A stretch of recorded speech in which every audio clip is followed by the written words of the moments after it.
Good morning, students. Welcome to a fresh session. In this class, we'll be continuing with whatever we have done in the previous class.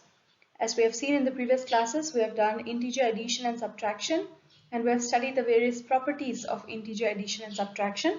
So let us continue from there on.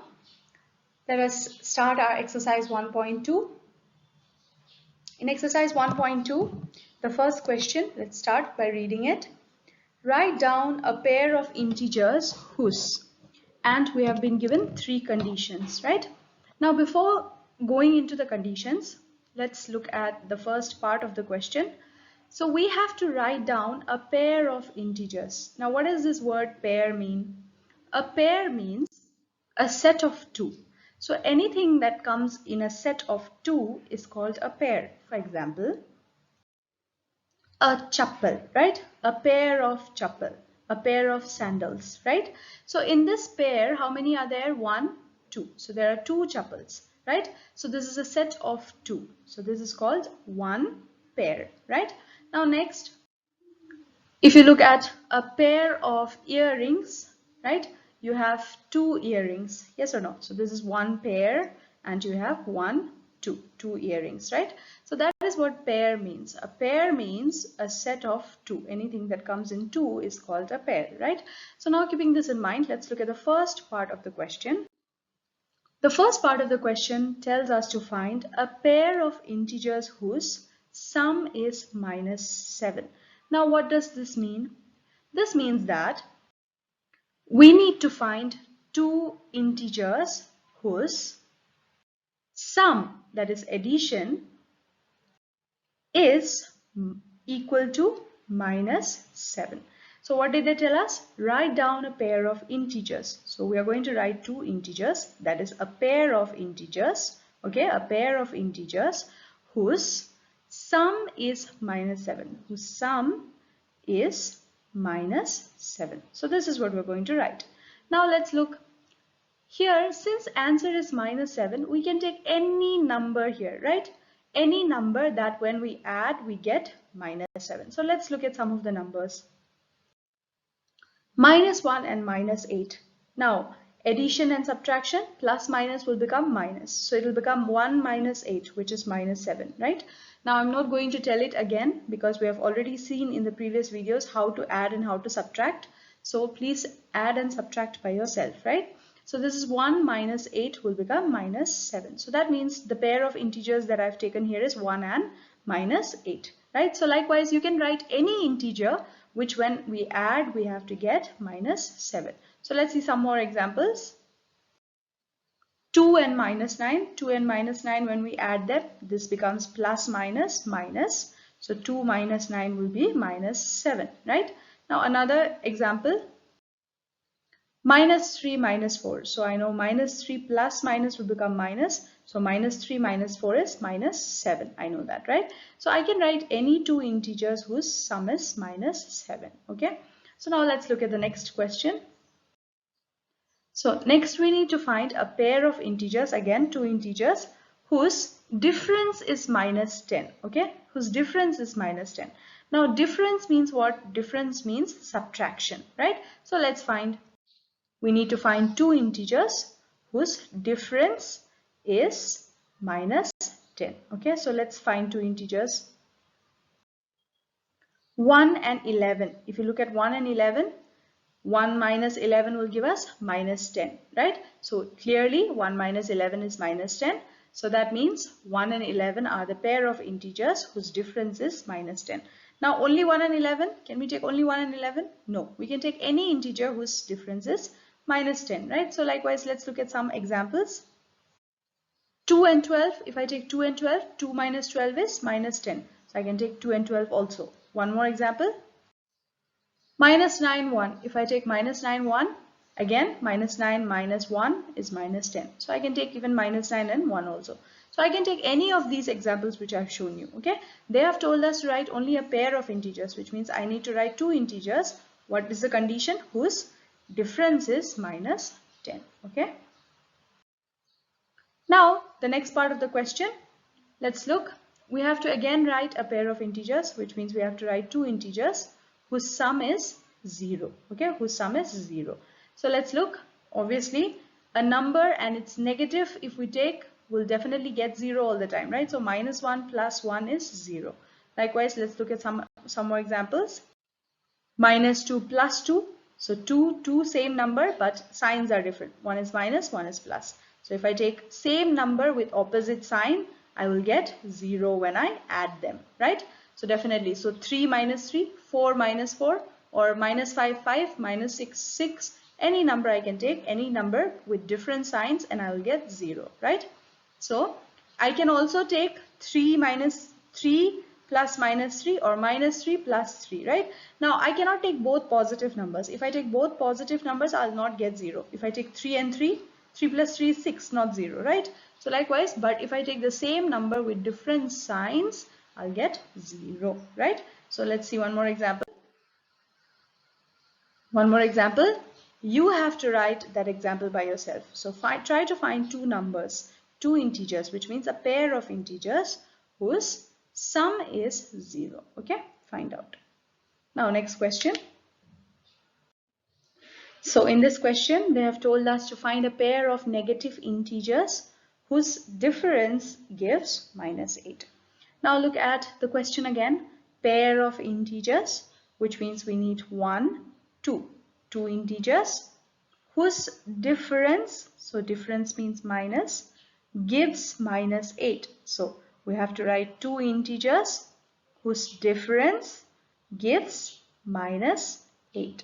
Now looking at the question carefully, we can see this part of the question has one more extra thing, which is pair of negative integers. So what kind of integers do we need? Can I take 4 and 4? No. Why? Because I need a pair of negative integers. So negative integers means I need minus some integer minus some integer, right? So I can take two integers which are negative integers in order to get difference minus 8. So this is the pattern that I need to follow, right? Now before looking into this, if you look here, you can see that minus will become plus in the next step, right? So make sure that you take numbers in such a way that this will be minus and this will be plus minus plus, okay? Minus plus, okay? So let's look at some of the examples. Minus 1 and minus 9 and minus 1, right? So let's look. Minus 9 minus will become plus 1 is equal to minus 8, right? So let's look at that more carefully. So minus 9 minus from the formula, and minus 1 is our integer. So minus 9 and minus 1 are both the integers.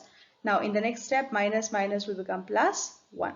So minus 9 plus 1 will give us minus 8. Plus minus 9 minus 1, 8, and the greater number sign. We have done this in the previous videos, right? So we get the two integers that we need to take. The two negative integers that we need to take are minus 9 and minus 1 in order to get minus 8. Okay. Now let's look at another example. So minus 10 and minus 2 also will give us minus 8. Right. Now let's look at it carefully. Minus 10 minus 2. Minus will become plus. So minus 10 plus 2. Plus minus will become minus. So 10 minus 2, 8. And the greater number sign, minus, right? So that is how we got minus 8, right? So they told us to write a pair of negative integers. So these are both negative integers. So this is a pair of negative integers, right? Now let's look at another one. Next, they have told us write a negative integer and a positive integer whose sum is minus 5.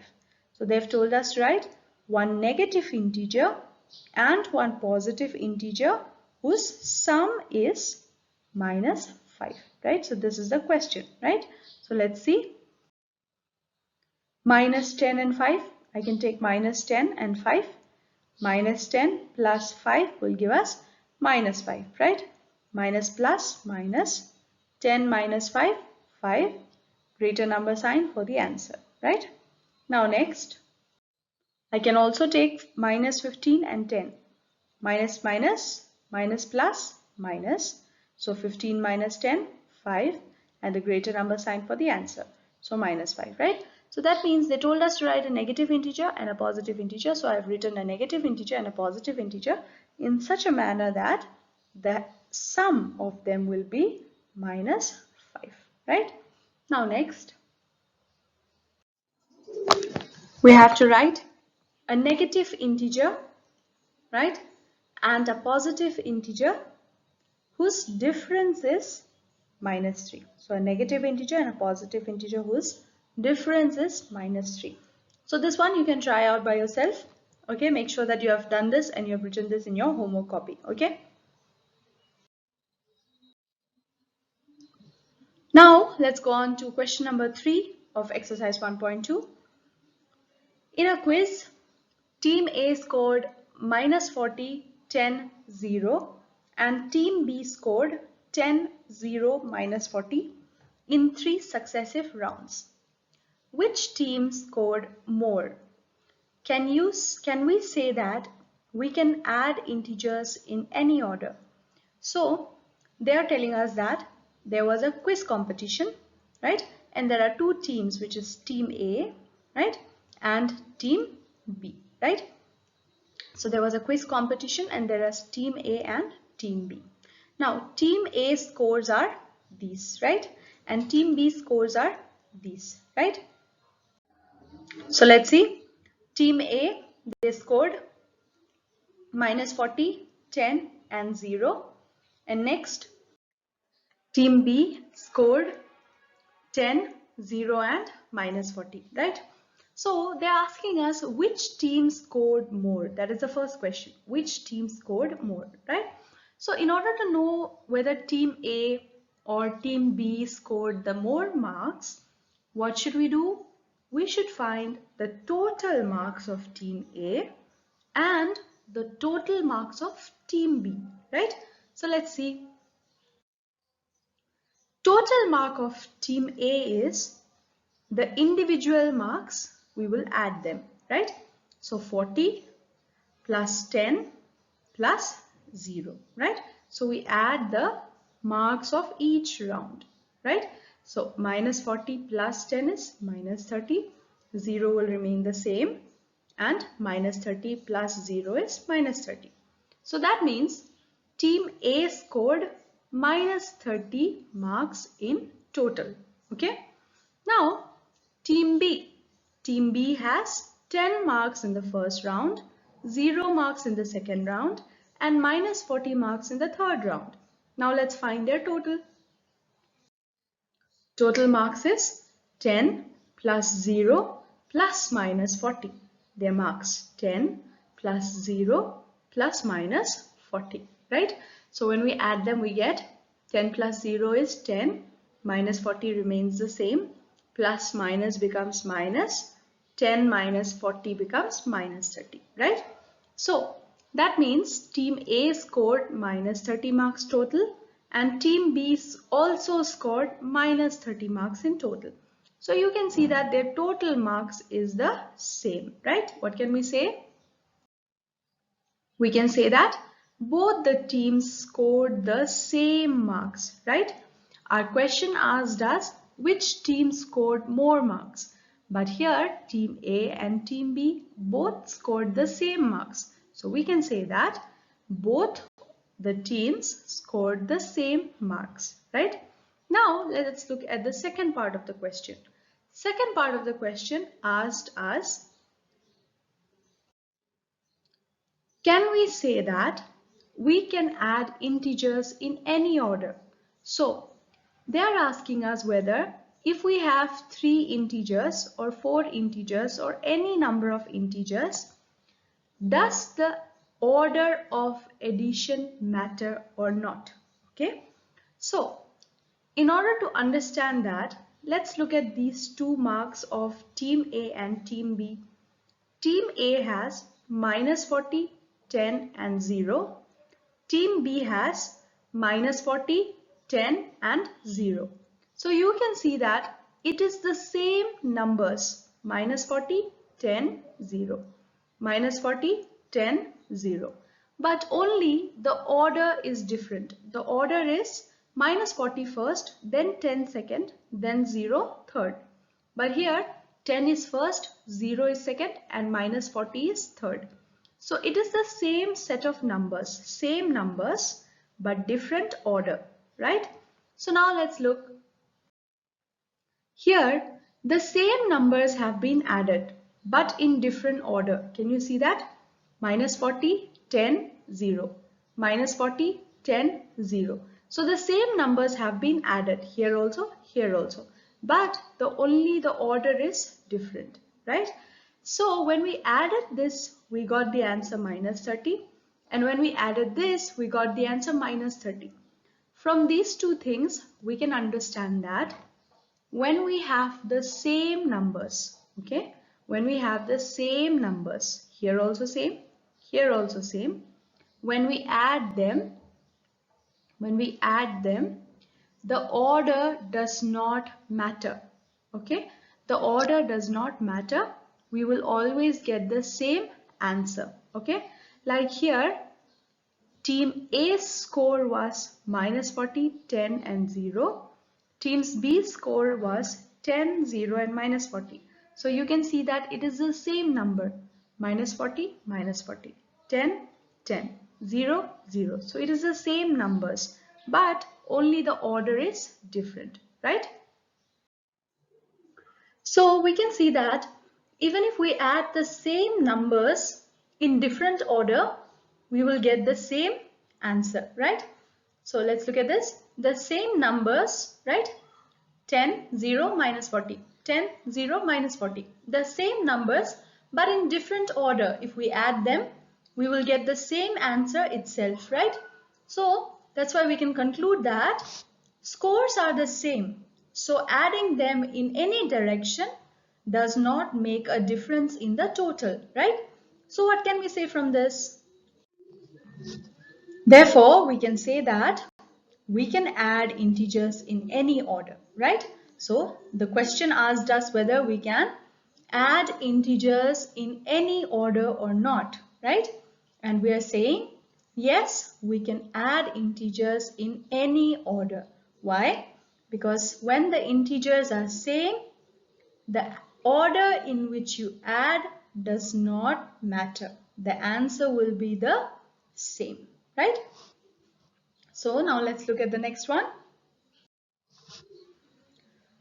Next question. Fill in the blanks to make the following statements true. So whatever statements have been given in the question, we need to make those statements true, right? So let's see the first one. The first question is minus 5 plus minus 8 equal to minus 8 plus dash. Now look at this. You don't have to add and find out and then again decide what number to put here. Instead, since you already know the properties of addition and subtraction of integers, let's try to use the properties and solve them, right? Now, let's look at it carefully. Here, we can use the commutative property. Why can we use the commutative property? Let's see. Looking at the numbers, we know the commutative property is a plus b equal to b plus a. That means even if we add a and b in this direction and even if we add a and b in this direction, the answer will be the same as long as the numbers are same, right? So that is what commutative property is. Now, if you forgot what commutative property is, go back to the previous video, watch it and make sure you have learned what commutative property is, and then you come to these questions, okay? So now, using this commutative property, let's compare the numbers. Here, A is minus 5, B is minus 8, B is minus 8. So definitely here, A should come. And what is our A? A is minus 5. So therefore, our answer will be minus 5, right? So that means A plus B equal to B plus A. So without solving, without finding out the answer itself, we found that since minus 5 and minus 8 are the numbers on this side and the answer should be equal for the statement to be true, we know that here it should be minus 8 and definitely minus 5, right? Now the next one. Here the answer is minus 13. We know that by calculating, and here also the answer will be minus 13 by calculating. So we can see that now both sides are equal, and therefore we can say that this statement is true, right? Now let's look at the next question. Let us read the question. This question tells us to fill in the blanks to make the following statements true again, right? So let's fill in the blanks to make the following statements true. Now, as I told earlier, let's use properties to make this answer correct. So which property should we use here? We should use the additive identity property here. Now, what is additive identity property? Let us revise. Additive identity property tells us that if we have an integer a and we add the integer with 0, we get the same integer, right? Now, how will we use this in this question? Let us look at the question carefully. Here, minus 53 is added with some number to get minus 53 itself. So you can see that these two numbers are the same. And we know that when we add an integer with 0, we get the same number. So that means we need to add this minus 53 with 0 to get minus 53. So minus 53 added with 0, we get minus 53. So we use the additive identity and we found that 0 is the answer. So now let's look at the next question. In the next question, they have told us to add this and then to add the answer with this and to make this side equal, right? That was the question. We have to fill in the blanks to make this statement correct. And when will this statement be correct? When the answer on this side is equal to the answer on this side, right? So let us calculate this. For this, we will be using the associative property. Why? As you can see, there is addition going on here, plus, plus, plus, plus and plus, right? So there's addition going on here, and also there are 3 elements here, 1, 2, 3, 1, 2, 3. So 3 numbers. So we will be using the associative property, where associative property is a plus b plus c equal to a plus b plus c. Associative property tells us that when we add 3 integers, the direction of adding is this. Even if we add a plus b first and then add the answer that we got with the third integer, the answer will be same as if we add the first integer with the answer we get after adding the second and the third integer, right? So that means even if we add a plus b first and find the answer, then add c, it will be the same as if we add b plus c first and then the answer with a, right? So let us use the associative property here. Now, comparing the given statement with the associative property, we can see that a is 13, b is minus 12 and c is dash. A is 13, b is minus 12 and c is minus 7, right? So let me make it clearer. A is 13, b is minus 12, c is dash, right? A is 13, b is minus 12 and c is minus 7, right? So what should this be? This should definitely be the number which is not on this side, right? So 13 minus 12. 13 minus 12, we don't have minus 7. So definitely this number should be minus 7, right? So without solving itself, by using the associative property, we have got our answer which is minus 7, right? So now looking forward. Now you have the same type of question, question number 4. Make sure that you have done this question as a homework. And in the next class, we will be starting with integer multiplication. So make sure that whatever we have covered in this video and in the previous videos, you have already been well versed with it. And then you start watching the next video, okay? Till then, please study well and take care. Thank you.